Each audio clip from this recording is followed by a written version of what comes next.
Hello, chat. What is good? What is good? I'm gonna full screen this. Alright, are we ready? It's gonna be epic. Okay. Oopsie. Okay. Okay. Yo, what's good, chat? What's good, Fogger? What's good, pizza? What's good, K1N17? Chat, okay. Today, it's the chicken from Hive, for real. Okay, we're gonna be doing something a little different. We're gonna be learning some Python today. Are you ready? So, we're on Unit 2, and this is Boolean conditions.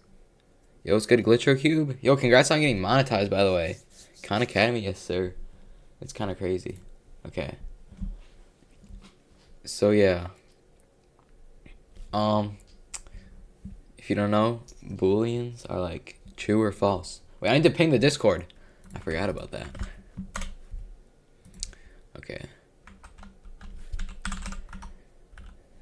Surprise. Okay. Anyways, let's watch the video. Imagine you're playing a word game where you need to guess only 3-letter words. What strategy might you use to solve for all the words in this game? One approach might be to just guess all of the letters in alphabetical order. So you start by guessing A, then you guess B, then you guess C, and so on until you get the full word.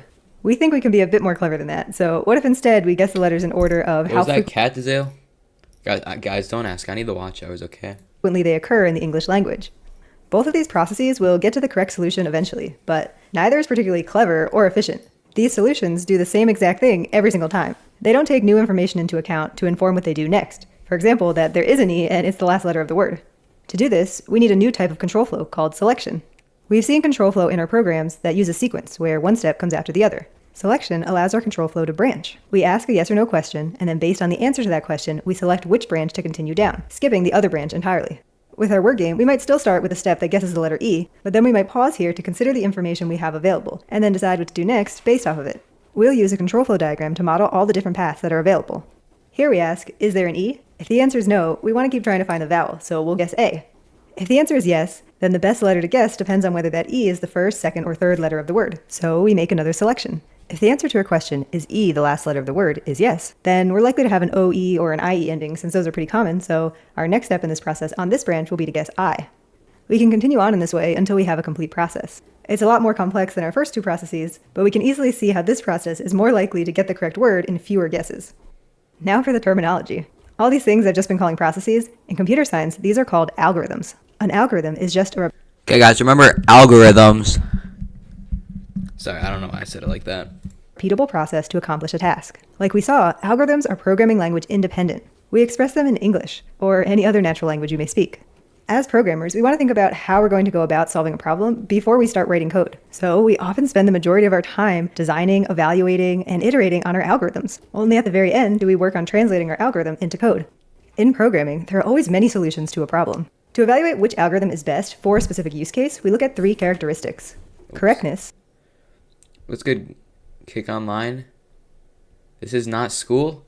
I know, we're doing code, don't worry. It's 12 a.m. for me, bro. Why are you awake? Does the algorithm... This is the videos are the boring part, don't worry. We're gonna get to the fun part soon, I hope. Accomplish the task. Efficiency. How long does it take to accomplish the task? And readability. How complex is the process and how hard is it for somebody to understand? There's often not an objective best solution. It's all in how you evaluate the trade-offs. If I design a search algorithm, and when someone searches for study music, I return playlists of like really intense drum and bass, then the correctness of my algorithm is probably a bit off. If someone searches for a really generic word like the, and I have 100 million songs in my database, it might take a really long time for me to find all of the songs that have the word the in them, which makes my algorithm not super efficient. In this case, I might choose to sacrifice some of the correctness in order to get efficiency. So instead of looking for all of the songs that have the word the, I might choose the 20 most common and say that's good enough. If I design a route finding algorithm, and maybe technically the quickest way to get from point A to point B is to take a route with like 20 different turns and change my mind on which way to go depending on if the stoplight is green or red. Well, it's certainly efficient and it's correct, it reaches the destination, but it's not so readable. Try giving those directions to your friend and see if they can figure it out. Maybe there's also an option here to take a back road with no turns and a slightly lower speed limit. That's a lot more readable. So if the efficiency trade-off is minimal, like this takes 10 minutes and the other way takes 8 minutes, then maybe this is the better route. As we design our own algorithms with sequence Just use Google Maps. and selection, we should always keep these trade-offs in mind. Which brings us to our next step, translating our algorithms with selection into code. Okay. We learned about algorithms, kind of. I don't know what I got from that. But, anyways, comparison app. I already know all these, bro. Okay, so we got the 2 equal signs. That just means equality. Because 1 equal sign is like the assignment, not equals to. So, like, if you say x, 1 equals sign, like 5, that's x is assigned 5. Anyways. So, explanation, equal is not equal, less than or greater than or equal to. How many watch hours? Well, I'm at like 2.5k. I'm getting there. Don't worry, I like. Sorting strings. The computer sorts strings in a case-sensitive dictionary order: 0 to 9, A to Z, A to Z. So a string is less than another string if it comes earlier in the sort order. So like, A is less than 5, or A is less. Okay, bro. A is less than Z. A is less than B. Okay, we consider 2 strings equal if they contain exactly the same characters in the same order. Comparisons are case sensitive, so June and June with a capital J are not equal. Whoa. Pick a username. Ferret MC. Is your username empty? No. Is your username available? Yes, sir. Does your username come before mine? Yup. Is your username 5 letters long? Yo, it is.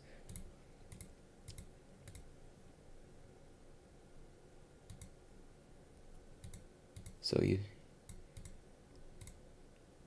is empty equals username. So equals username equals that. Okay. Okay, so it's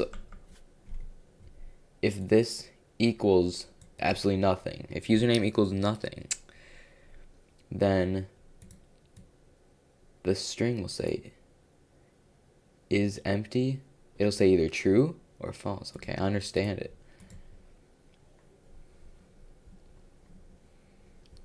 Okay. I already talked about this. Alright, let's do some quizzes, guys. Okay. That's true. That's true. That's false. That's false.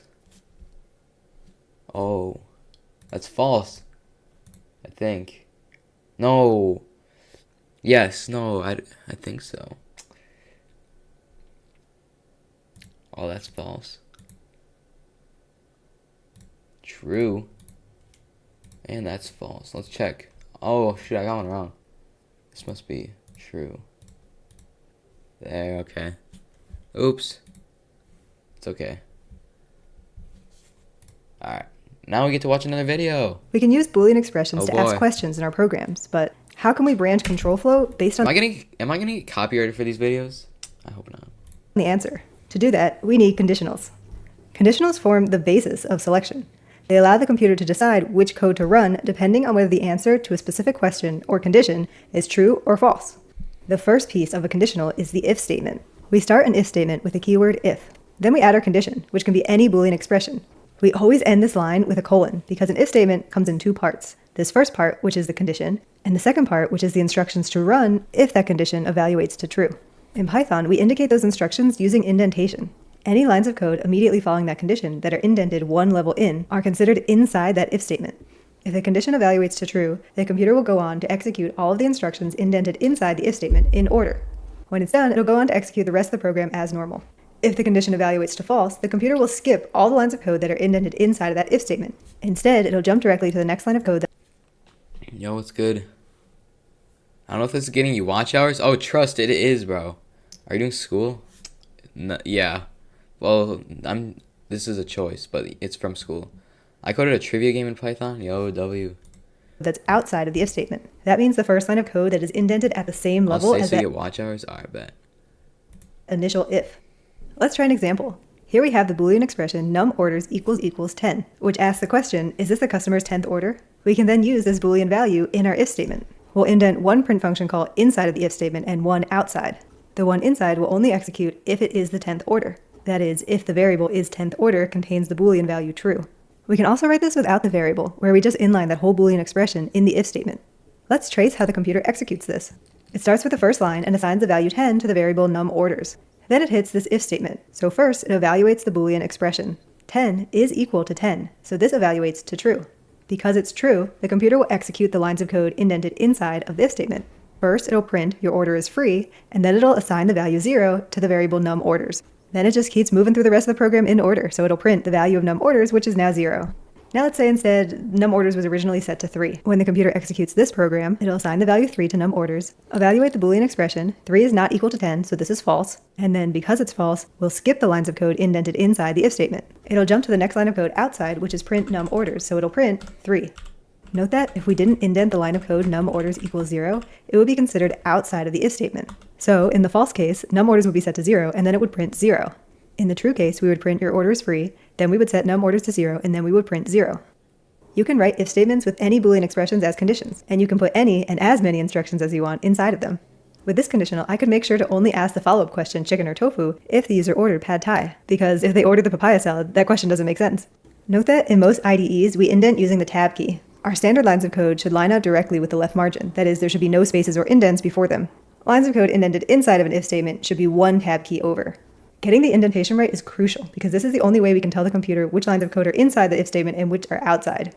We need to be careful here though, because now our control flow branches. If the user orders pad thai, this program works fine. But if the user orders something else, we get a name error. The variable protein is only defined inside the if statement. If the condition is false, this assignment statement doesn't execute, so the computer doesn't know a variable protein. To fix this, we either need to make sure we're only accessing the variable protein inside the if statement where we're guaranteed it exists, or we need to initialize the variable protein before the if statement, which guarantees that it's always defined. It's common in situations like this to initialize the variable to an empty or placeholder value like the empty string or no protein. Now, there's no error on either possible path, if the order is equal to pad thai or if it's not. Now that our control flow branches, when we run a program, we're only testing one of perhaps many possible paths of execution through the code. Just because it works for one case doesn't mean it works for the other, and it's up to us to test for that. Otherwise, it'll be our users who suffer when they're the first ones to find the bug. Yay! Yo, what's good, Zafiro? What's good, Timu Toby? This is really fun for real. Okay. Time for a quiz. Oh boy, guys, I'm gonna need help with this. Yo, what's good, Blub? Okay, let's go. Let's do this quiz. The following program simulates a fisher selling their daily catch to various vendors. Oh no. Did I just squeeze canvas? Yeah, we do. I'll have a quiz tomorrow. I should probably study for that later. Nah, I'll be fine. Okay. So, fish weight equals 8.5. So, if fish weight is greater than or equal to 10, fish weight equals fish weight minus 10. So, fish weight is probably going to be like 0. Print sold fish to vendor 1. If fish weight is greater than or equal to 5. Oh, it is, but it's not this one. So, it skips this line of code, okay?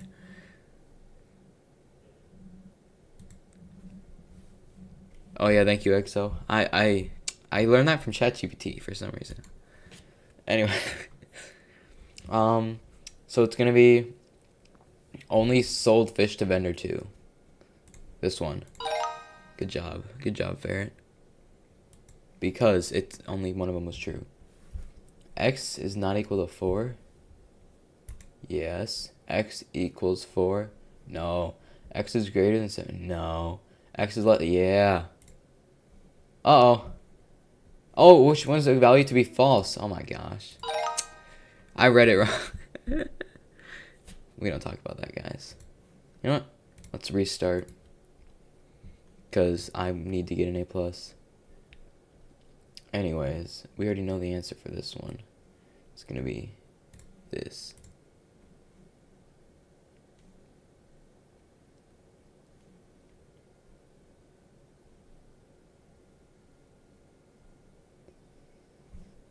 Oh, it's going to be this one. Guys, we're starting over again. It's okay. I can do this. Yeah, I like Python because it's not too confusing. Yo, what's good, Nablesh? They changed the question. I know, it's they're hacking on me, bro. Okay, this one seems easy. Fuel equals 6.5. Okay, so it has starting trip, which all of them do. Okay, So if fuel is less than 7, it is. Fuel equals fuel plus 5.5. Okay, so we're going up. Refuel at stop 1. Okay, so we got that. If fuel is less than 8, oh, it's not anymore. So it's just stop 1, because now it's greater than 8. Yeah, I did it. I love Ducks Me Too. Okay, I can do this. Which one is the value to be true? I read the question right this time. JavaScript? I learned JavaScript already. It's pretty fun. It's also pretty difficult. It's confusing. Are you doing Microsoft Words? I'm still trying to get Hive Plus. Hello, what's good? Trend 10 PvPs. Okay. So if this variable contains 24, no, it's not greater than 30. Yeah, it's not equal to 30. It's less than 24. No, it's equal to 24. Okay, I did it.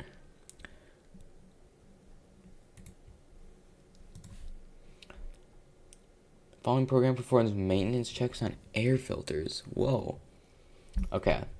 What is the output of the program? So status equals working. Print checking filter.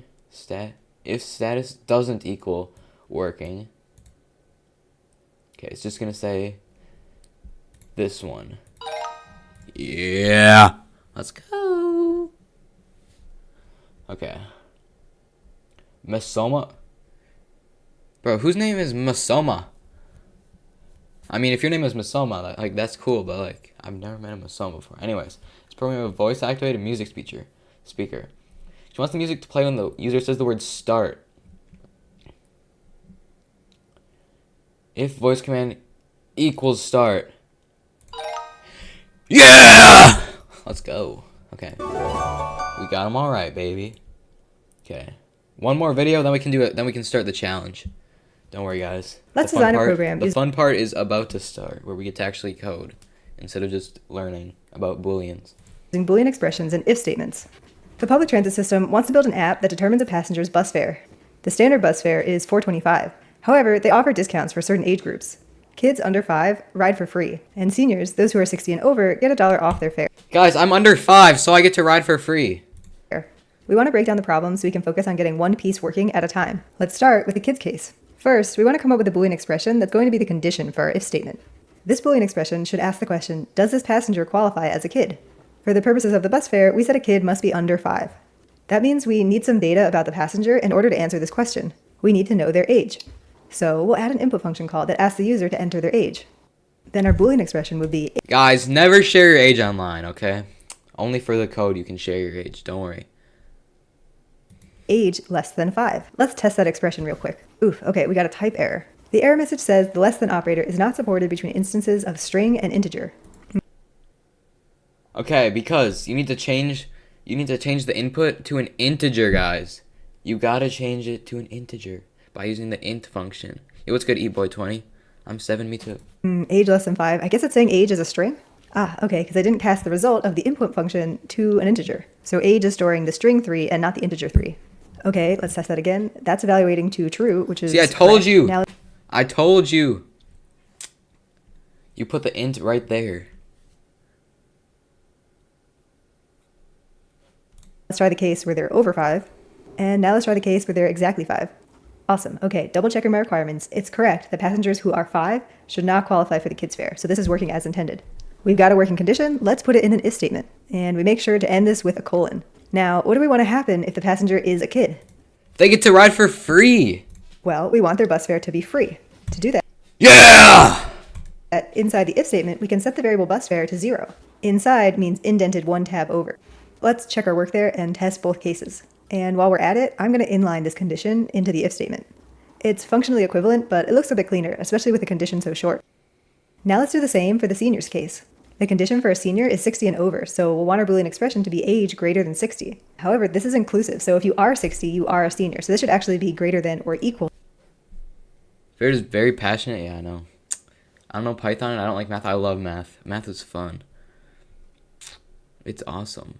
If you don't like math, you're just weak-minded. To 60.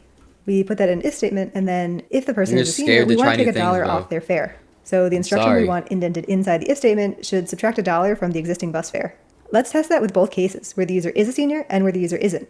And let's also check that our kids case didn't break. Okay, if you're 90, you are not going to be riding the bus. You're going to be in the nursing home. Like, okay, sorry, but maybe you can be 70 riding the bus. You'll be riding the bus to the nursing home to visit your dad in the nursing home. Now, why did I write this assignment Yo, what's statement good, Gritty? as bus fare -1 instead of just setting it directly to $3.25? This way is a bit more future-proof. If the transit authority later needs to raise the bus fare by 50 cents, I can just change this first assignment statement to $4.75, and the $1 off senior discount will still work. If I had instead set it to $3.25, I would have to remember to come back here and update. Okay, guys, what we learned is we need to...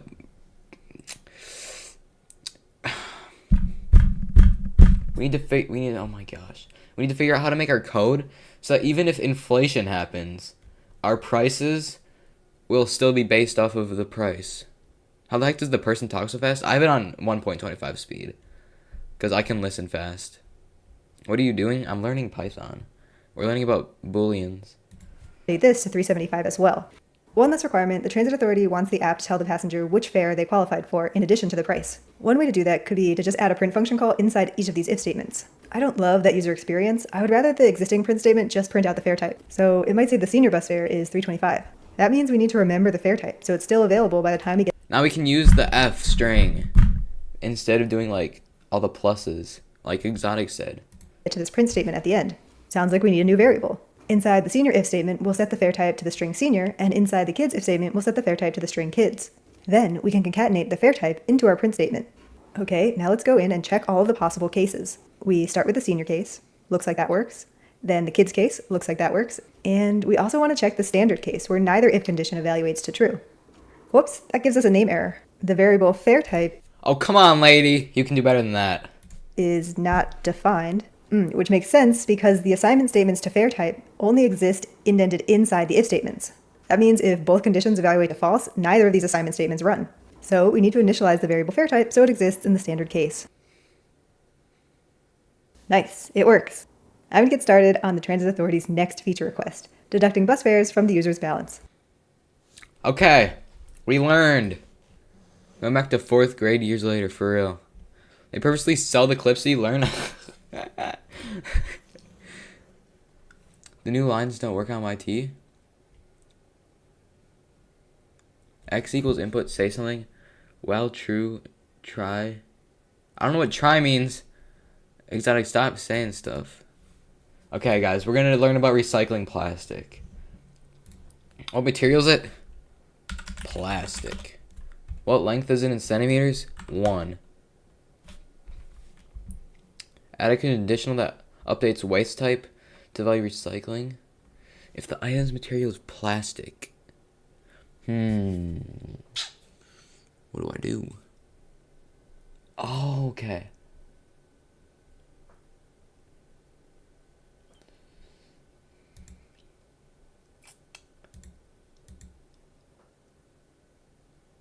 I know what to do. We need to make an if statement, guys. That's what we've been learning about. Okay. If. Okay. If material equals plastic, colon, indent. Why do I have an error? Unexpected token equal. Oh, we need 2 equal signs. Thank you, my code. Okay. Okay. So if material equals plastic, then waste type equals recycling. What? Oh, we need... Guys, don't tell me. We need to make it into a string. Because it's gonna be a string. Yo, it's good. I'm not gonna even try to pronounce your name. Anyways, let's do this. Plastic. Centimeters, 5 centimeters. Woo! Okay, next step. Why is it even asking for my length? That's, oh my gosh. Why is it asking for the plastic's length if it's not even gonna do anything with it? Okay, anyways, next step. Step 2. What do we want to do? The app also asks for the length. Oh, it cannot recycle small things. If a plastic item is... Oh. Okay. Now what we do here, guys, is if, okay, so if length is less than, so it's a float. If it's less than 7.5, yo, what's good, doggo? Okay, if length is less than 7.5, what do we do, guys? Waist type, oh, what did I do? Waist type equals trash. It's trash. Why do I have undefined name trash? It needs to be a string. Okay. Run. Okay, it is plastic, of course, but it's only 5 centimeters. Woo! GG. Thank you guys for the help. Yo, we did it. That's lesson 1 down of unit 2. I already did unit 1. That was like variables. Alright, let's look at some logical operators. What if we want an if statement to do something if only if several conditions are true? To express these kind of questions in code, we need logical operators. Yo, what's good, TNT Jaden? Okay, so the operator, we got not. So, not x. So, like, if x, if, what's good, Shannon? Okay, anyways, so, like, if x is not,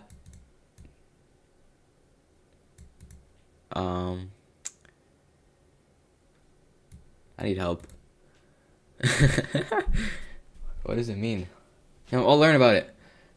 So, so like, if x equals 5, and x, if x is greater than 5, and x is less than 10, so it has to be between 5 and 10, that's when we can use it.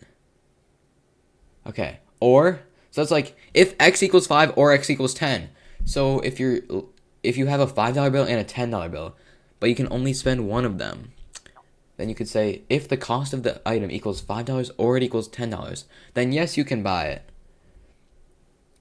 Oh, look. So, like, and what about not? Not, and then in parentheses, genre. Okay, so not these things.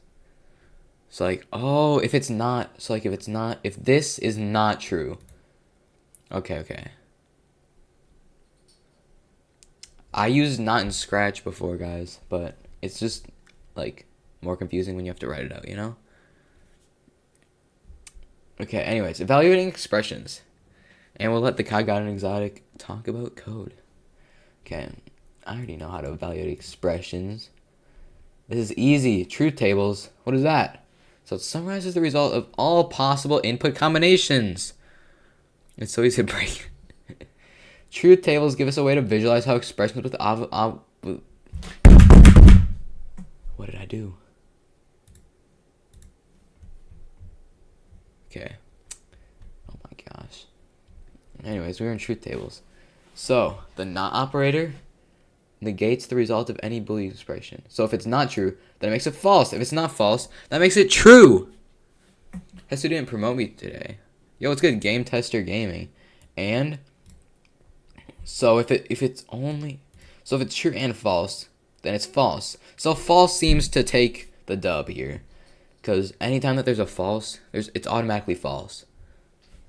Or, and now with the or, then true takes the dub, because only one of them has to be true, but both of them have to be false for it to be false. Okay, try it out. I don't want to do that. This is so confusing. I would rather write my own code than, like, try to read other people's code.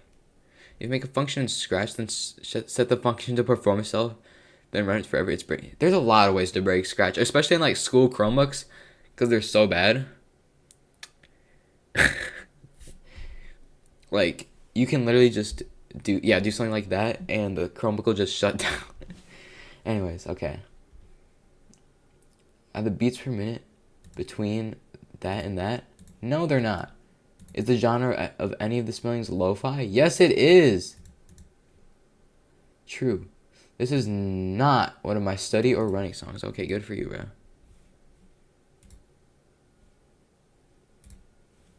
Sorry, guys. I have to do some chat moderation. Nah, I'm kidding. Okay, welcome, Quicklish. Be normal, please. Look out. It's the year 2020 or 2020. Guys, it's 2025. When translating, you might be tempted to write year equals 2020 or 2021. If we want our Boolean expression to evaluate the Boolean value, we need a Boolean expression on both sides of the OR operator. Is this... Huh? So it'll be 2. Oh, because it is 2021. It's 2017 for real. Okay, another video time. Let's do this video, guys. How does the computer evaluate expressions with the logical operators and, or, and not? To find out, let's explore the order of operations for compound Boolean expressions. Imagine we're working on a program to check if a specific... Real quick, shout out to the 7 people who have stayed for 30 minutes watching me learn Java or Python. Like, that's crazy. Let's explore the order of operations for compound Boolean expressions. Imagine we're working on a program to check if a specific song matches the filters for a specific playlist. This expression asks, are the song's beats per minute both greater than or equal to 150 and less than or equal to 180? The logical operators like this and come last in the order of operations, so the computer evaluates the two sides separately first. Let's say the variable BPM contains the value 200. The comparison operators greater than or equal to and less than or equal to have the same level of precedence, so the computer evaluates left to right. So we substitute in that 200 on the left-hand side first and simplify. 200 is greater than or equal to 150, so this evaluates to true. Then we jump to the right-hand side. 200 is not less than or equal to 180, so this evaluates to false. Now that we've simplified both sides down to a Boolean value, we evaluate the AND. An expression with the AND operator only evaluates to true if both sides are true, so a true and a false evaluates to false, and boom, the computer has its answer.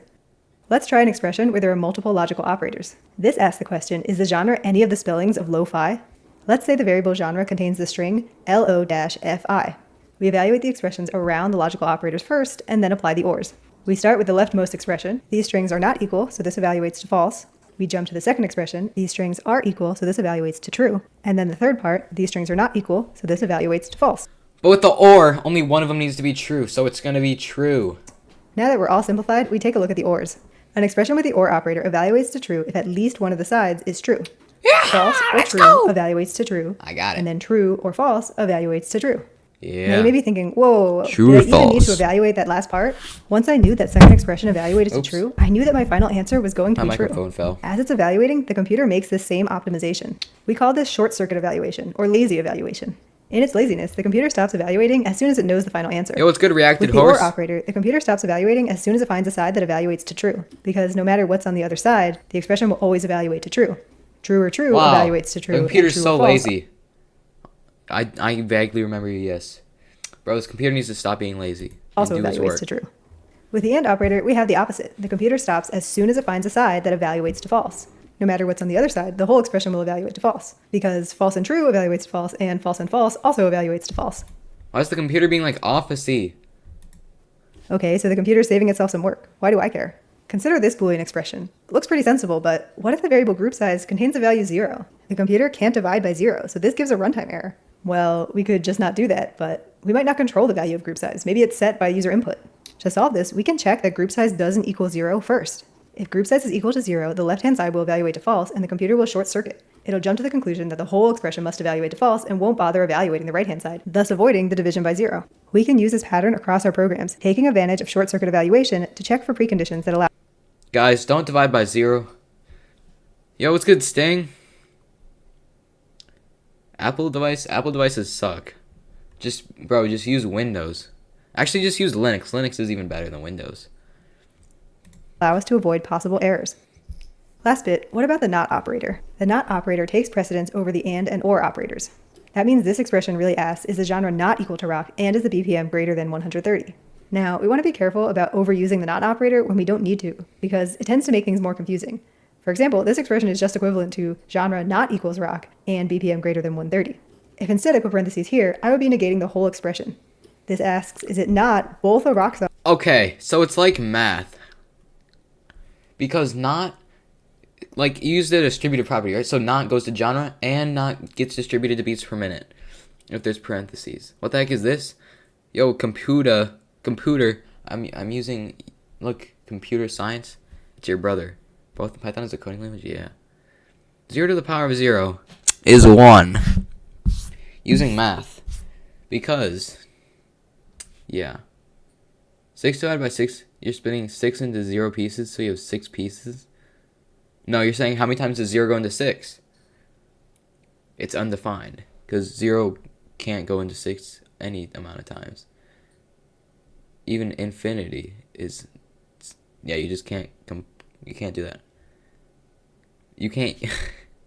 So you can't just use, like, splitting pieces of candy. Why am I getting... Let's watch the video, guys. Okay, what's good, Planet Blob? Song and a fast song.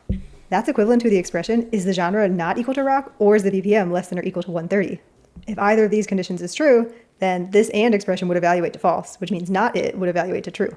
Now you're probably starting to understand why I said to use the not operator sparingly. If you do need to negate a compound Boolean expression, it's often easier to understand if you break it down into multiple parts. Otherwise, the not operator tends to make your program a bit less readable, just like if I said something like, I prefer not blue colors, or I'm going to not in this video now. Well, thanks for clearing that up. I'm gonna not in this stream now, guys. Don't worry, okay. Anyways, sorry. I don't know why I got mad about that. Infinity was an ordinary number, then dividing by 0 was possible. Infinity is not a number. Because infinity is literally, it's forever. It's impossible to comprehend infinity. Because, like, that's, like, beyond the 4th dimension, which is time. Because infinite, like, God is infinite, right? But, like, he doesn't have a start or an end. Time just isn't a thing for him. That's the best way to think about it. Anyways, so, quiz time. So, if the height is greater than 5, and width is greater than or equal to 7.5, or width is less than 4, which values of height and width do they both have? Does the expression evaluate to true? So height has to be greater than 5, so it can't be the first one. Okay, it can be the rest of them. And width is greater than 7.5. This one. Or it's less than 4. It's this one and this one.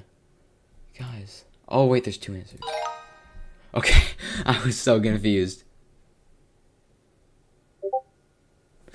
I was like... I was really confused. Until I... Okay. God got it smart. Okay, the variable I... The square root of -1 is I. Contains 7.4... And the variable status contains incomplete. Okay, so complete it. Anyways, which one comes to true? No. I equals 7.4. Yeah. Status doesn't. No. This one. Woo! Because status does not equal complete. It equals incomplete. Yo, what's good, Camp Miggy? Oh, you're talking about this exotic? Yeah, I have this open. I was testing some of your code on this. Okay, the variable ID contains 43, and the variable amount contains 7.6. So ID contains ID 43, amount 7.6. Which one is what's pop open? We're learning Java, or why do I keep saying JavaScript? We're learning Python. What's Papa lopping? Okay, ID equals 23. No, wait, no, it doesn't, and it's dang it, it's less than or equal to 7. No, that's false. Doesn't equal 40. Oh my gosh. I'm a genius. My instance. Oh, that's like sound buttons. Let's look at some. I use these for my videos.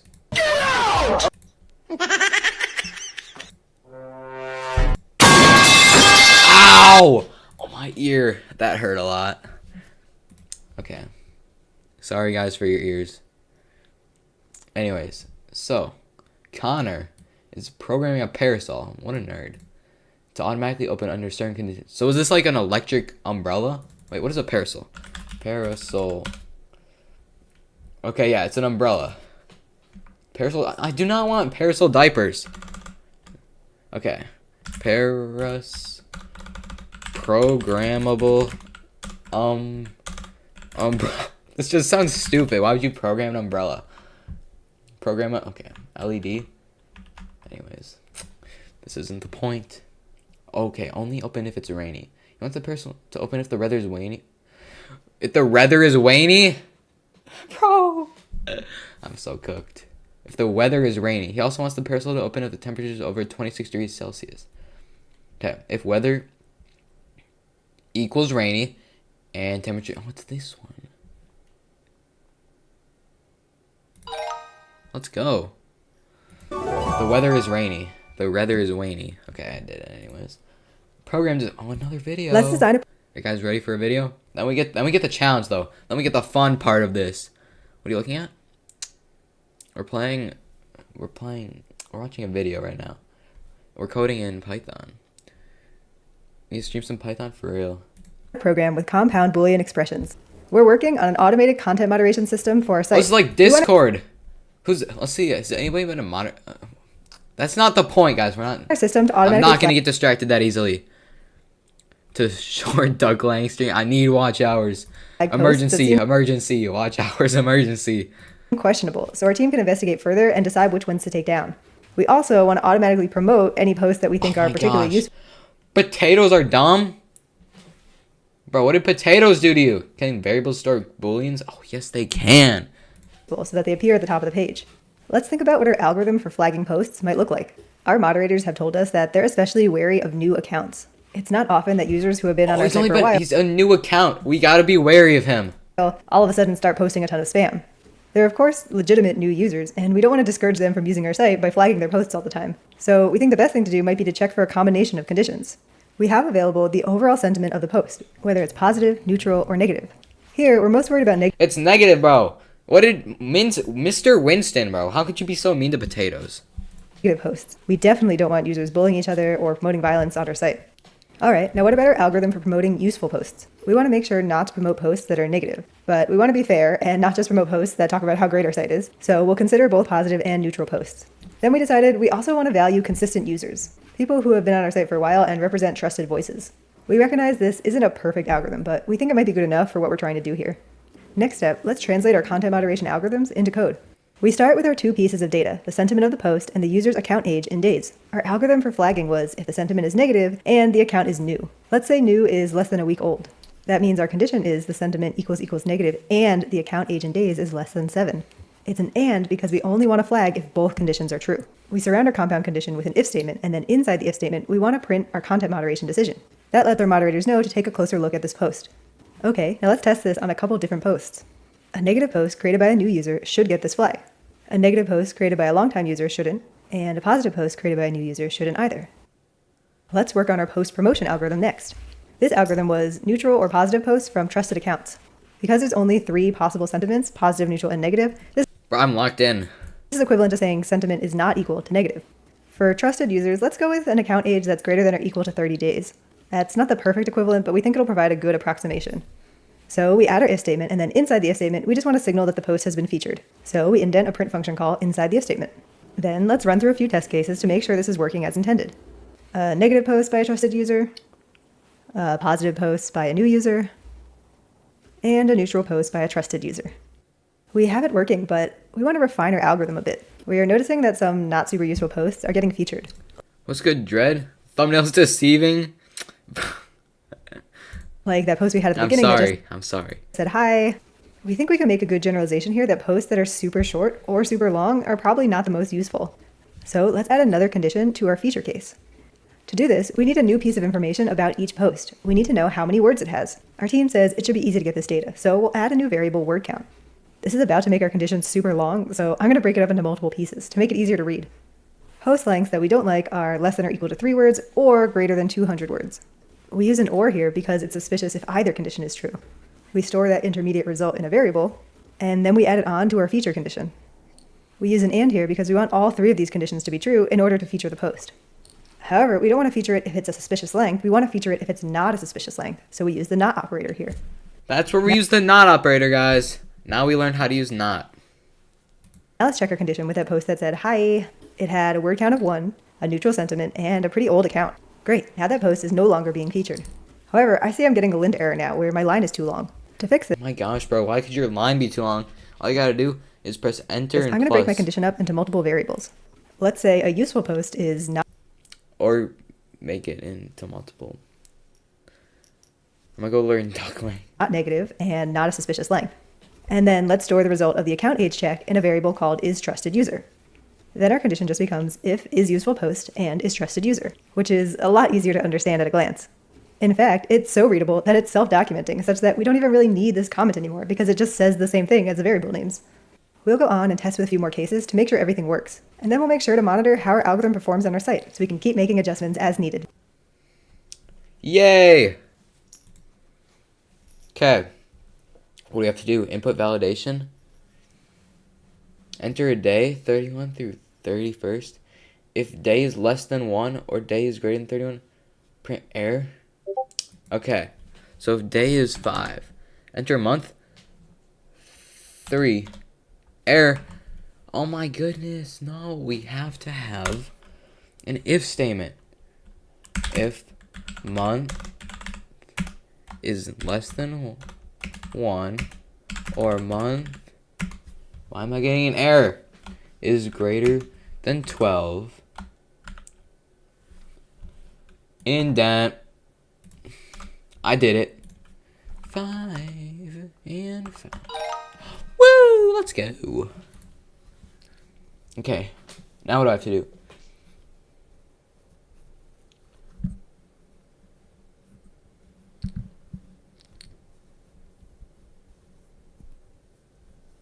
Oh, by entering 6 for the month and 31 for the day, June 31st should be an invalid date because April, June, September, and November only have 30 days. Oh my gosh, needs to validate. Okay, add a conditional that checks if day is 31 for the months. Okay. So, if month equals January, February,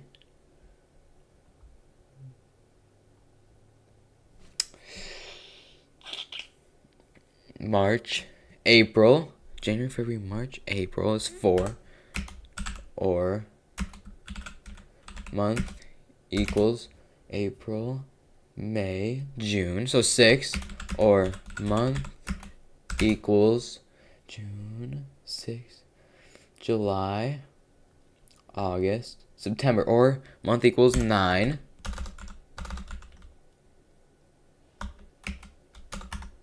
Print error. Day must be within the month.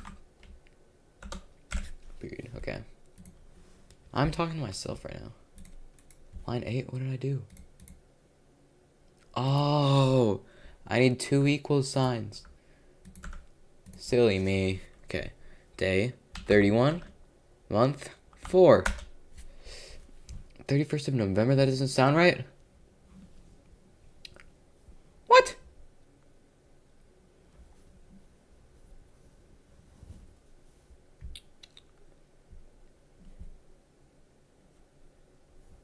November, it doesn't even... Oh, November, not September. Yo, what's good, Manocom? Programming was a vibe, bro. I did it wrong. 31. 4. What?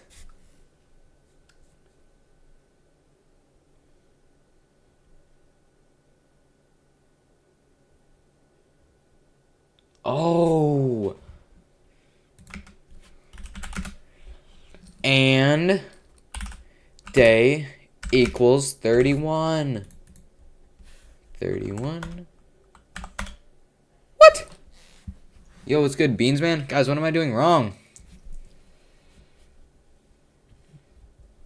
Oh, month 11. I forgot November is the 11th. I forgot about October. 31st September? Oh, Okay. Or month equals 9 or month. Okay. I think I did it right this time. September is 9. I did it right. April 30th?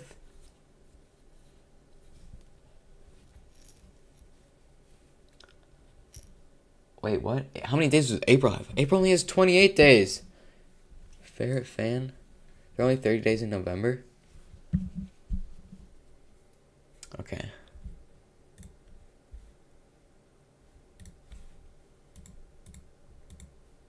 I'm confused. Oh, because January, February, March, April. April has 30 days? No, it does not. Oh, no, February has 28 days. You're right. January, February. February is the second month. Oh, shit, I forgot February. If month equals 4. If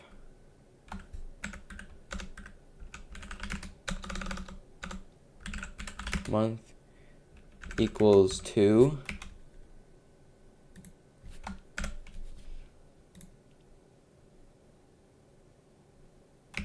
And day is greater than 28.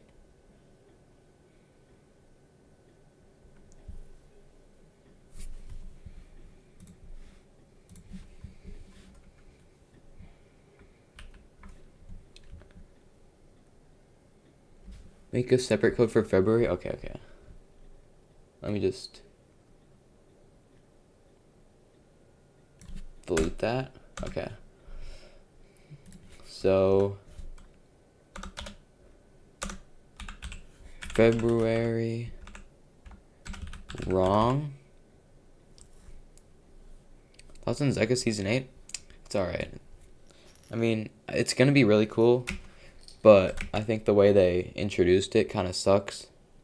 Like, they acted like they were gonna delete Zeka, and they literally said that they were the former owners of Zeka, right, the owners, and then they just mysteriously came back.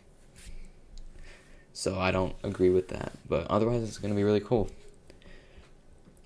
So February wrong equals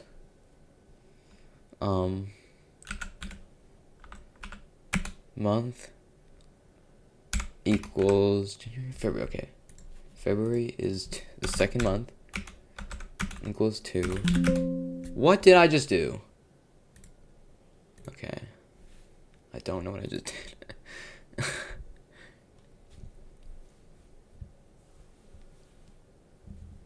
We get beta to it on March 1st. Yo, W. Alright. So, if month is second and... Chester, yeah. Okay, and day is greater than 28.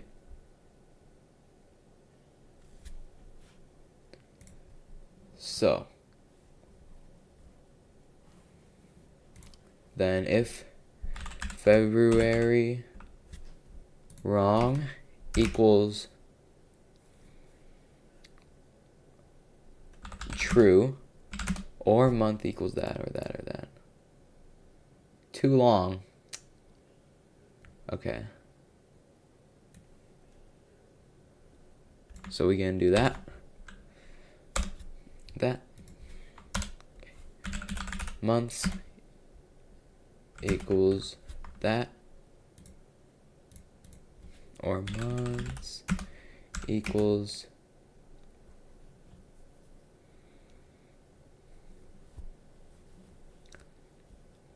true. Oh, we got the wrong equal sign.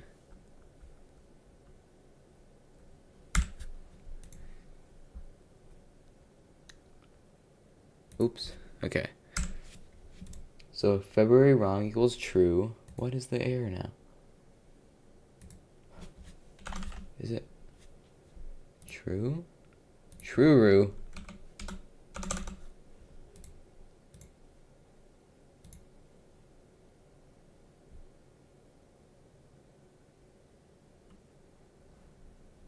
Condition is true? What? What am I doing?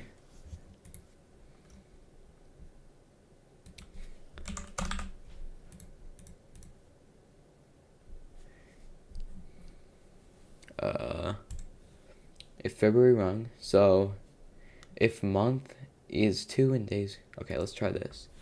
So let's say the day is 31 and the month is 2.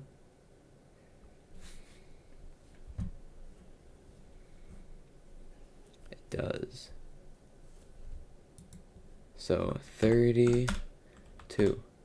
I did it right. Is a variable, not a... Oh. No, it's not. It's a Boolean.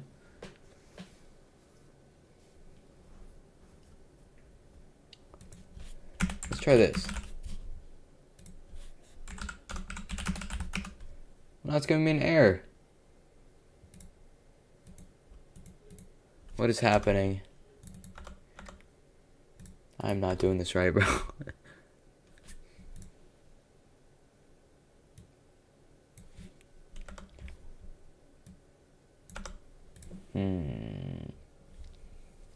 I mean, my code's going right.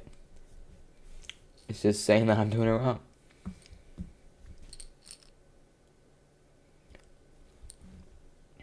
So does it want me just to use parentheses? Like...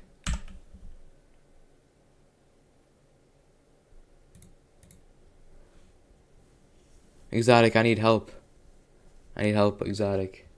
Why is it giving me this error? It says, so if February wrong equals true, or months equals true, then, so if this is true, then error day, and then, so if this is true, so if month is 2, so February, and then day is greater than 28, then print error. It's month, not months. Well, month is I'm creating my own this is another variable. And let me do, I can change it to other months. It's like that.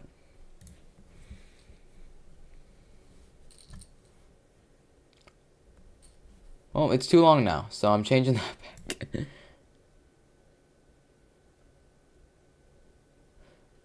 Wait, can I do 4 or 6? Like that? Will that work?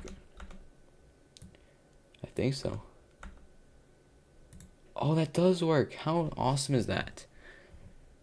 So if month equals 4, 6, or 9, or 11, and day equals 31. Or just like, okay, yeah. So 32. I did it right. 31st of June. Now what month is June? January, February, March, April 6th. 31, 6. Oh no. Or 6.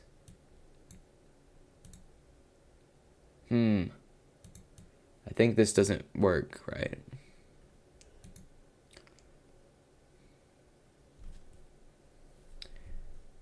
Yeah, it is. The print code is right below here. There's a dog language, but not a cat one. Bro.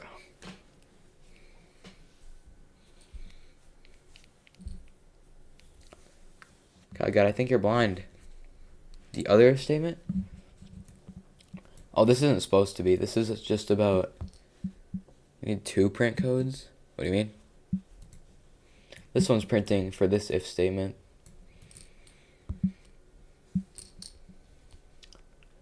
Yeah, let me just change it back to month equals.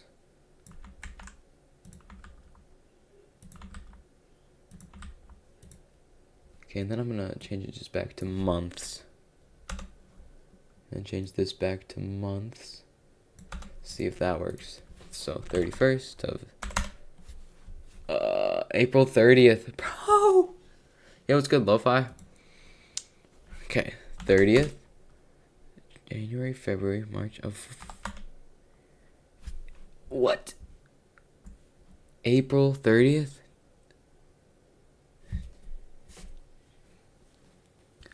Oh, April 31st to print error? What do you mean?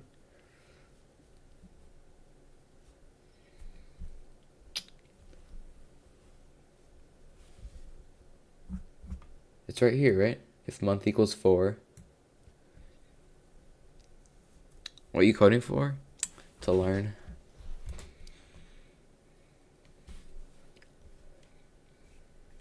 It literally says error day. What? Does it want me to like put parentheses around this whole thing?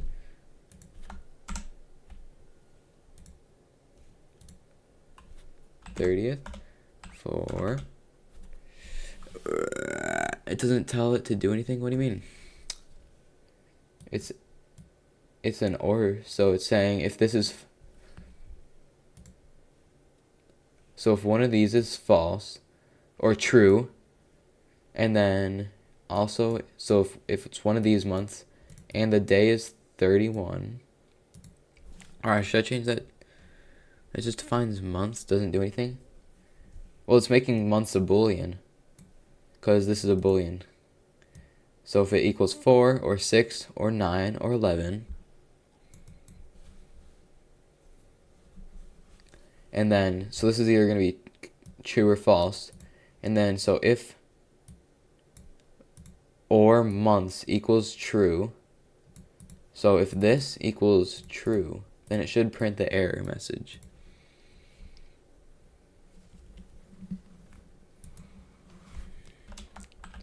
Here we go.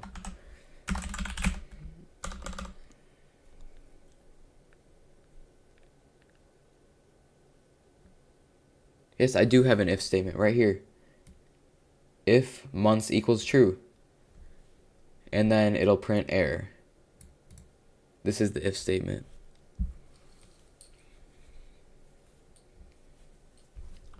Right there is where saying or months equals true.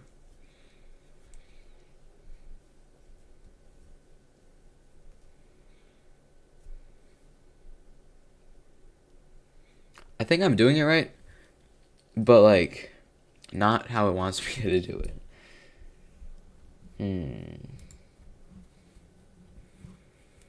This is confuse.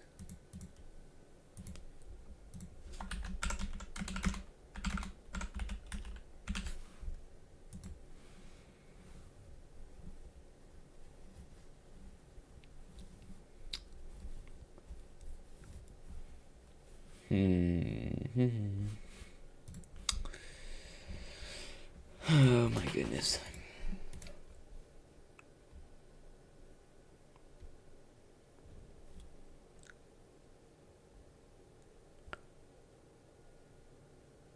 What are you trying to do?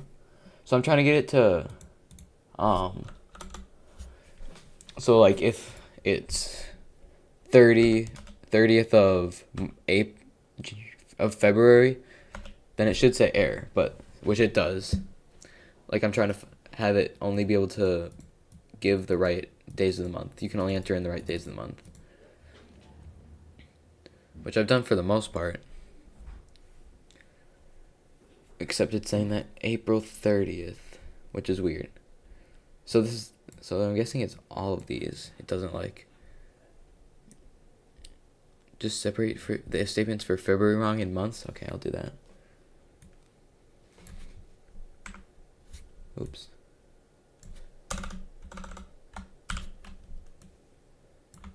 Why is this? I did a wrong thing. If months equals true, then do that. Okay, I did that. What's good, Talented Fox?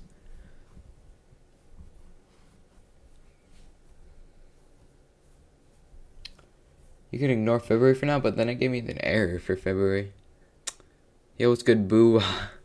Welcome to stream. Okay, let me see if this works now. So 30th. Let's add exactly one new if statement.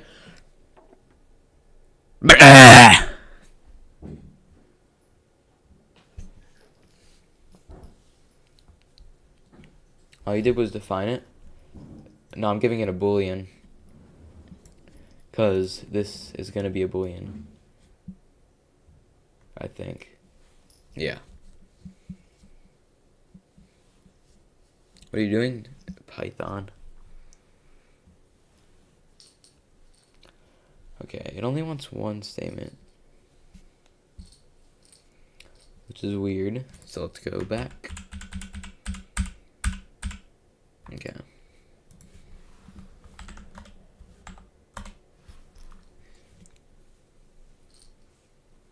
You know what? When in doubt. Oops, that is wrong. That's also wrong.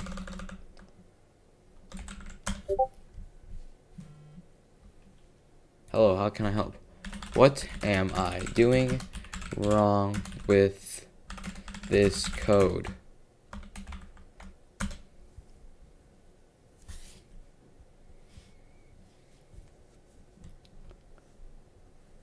Huh? Okay. So, if days, okay. So I have that right. February wrong equals month equals 2 and days greater than 28. Months with 30 days equals months in. Oh, it used. Whoa. I don't know if I was smart for real. But it also won't work right if you use only one if statement. It's being so hypocritical for real. Okay. Okay, so it's using in, which I haven't even learned yet, but I'm learning it now. So if it's in this array. Okay, let's just. You know what? I'm not going to copy and paste it. So. February wrong equals month equals 2. Okay, I already had that, right? Yep. And then months with 30 days. Okay, this is where I'm doing it weird. So. Months with 30 days equals, okay. So now we have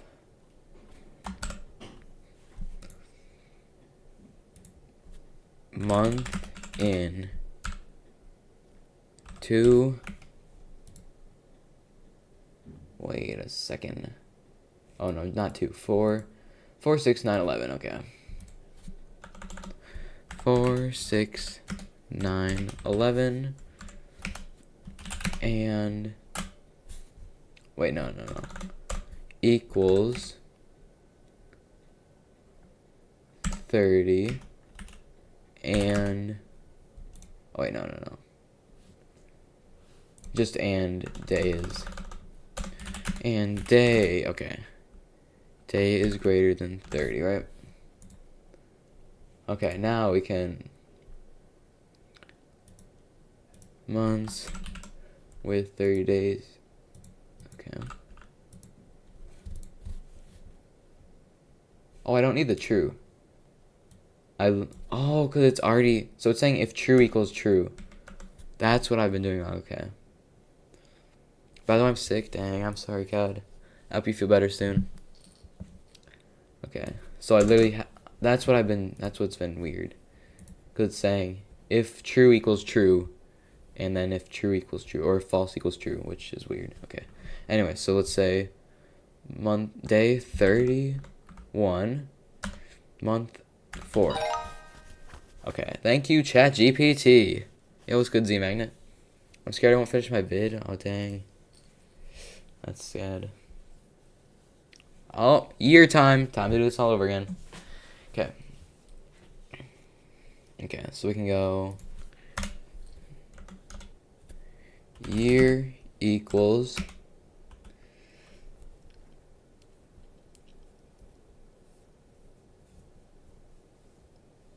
okay.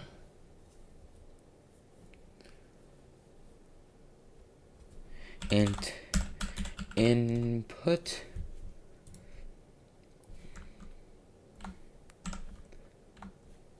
okay.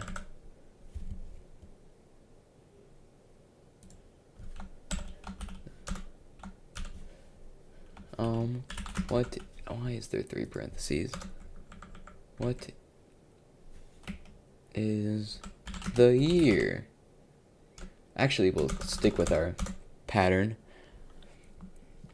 Should I crochet a fairy? Yes, you should. That would be so cute. Enter a year. Enter a year.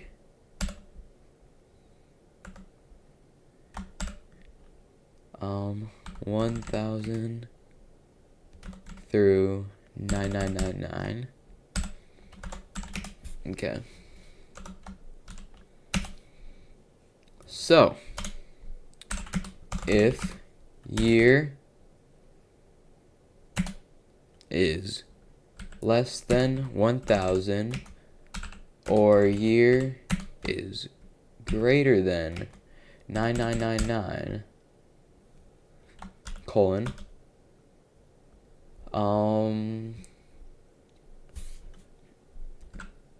print error, year must have 4 digits. Let's try this. 3, 3, 2. Let's go. Oh, I'm insane. My poll was right. You guys predicted it. 10 people said I would go insane. 10 people were right that I went insane. Now this is where we're going to end the stream because I don't know if I can do this anymore. Because I'm very tired and hungry. And I want to take a break for a little bit. And tomorrow we will learn if, elif, else's. Maybe I'll stream it. Maybe I'll do it in school. Because school is just really easy right now. Until we have more assignments. It's not easy. I have a test tomorrow. I should probably go study for that. Guys, thanks for watching. Like and subscribe. You guys probably already subscribed because there's 4 people watching. So what are the chances that you're not subscribed? But yeah, thanks for helping me with my job.